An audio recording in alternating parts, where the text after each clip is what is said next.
पहला अध्याय। सूत जी कहते हैं, ब्रह्मा जी के पुत्र श्री नारद जी से राजा अम्बरीश ने पूछा, हे ब्राह्मण, मैंने सुना है कि वैशाख मास सब मासों में उत्तम है, सो कृपा पूर्वक आप वैशाख मास का महात्म विस्तार से मुझे सुनाइए। यह मास भगवान को अधिक प्यारा है।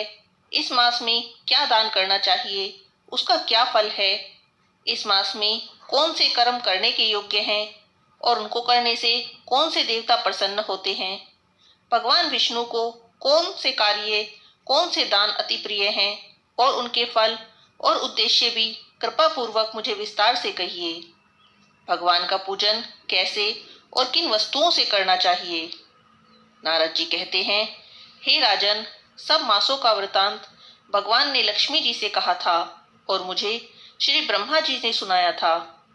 यह मास विद्याओं में वेद विद्या, मंत्रों में प्रणव, वृक्षों में कल्प वृक्ष, गौ में कामधेनु, नागों में शेष, पक्षियों में गरुड़, देवों में विष्णु, वर्णों में ब्राह्मण, प्रिय वस्तुओं में प्राण, मित्रों में भार्या, नदियों में गंगा, तेजस्वियों में सूर्य, शस्त्रों में चक्र, धातुओं में स्वर्ण, वैष्णवों में शिव, रत्नों में कौस्तुभ मणि के समान है।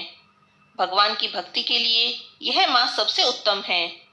मेष राशि की संक्रांति अर्थात वैशाख मास में जो सूर्योदय से पहले स्नान करता है, उस पर भगवान लक्ष्मी सहित सदा प्रसन्न रहते हैं। वैशाख मास में स्नान करने वाले सब पापों से मुक्त होकर वैकुंठ को जाते हैं। इस मास में सूर्योदय से पहले जो एक बार भी स्नान करके स्नान के निमित्त एक पग भी चलता है, उसको कई अश्वमेध यज्ञों का फल मिलता है। वैशाख मास में बाहर थोड़े से जल से भी स्नान करने से यम आज्ञा से उसके पापों का फल नष्ट हो जाता है।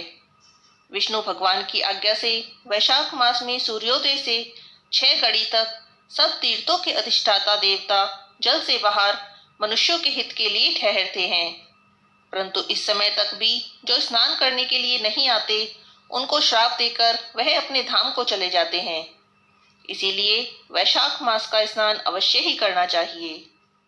वैशाख मास महत्तम पहला अध्याय समाप्त।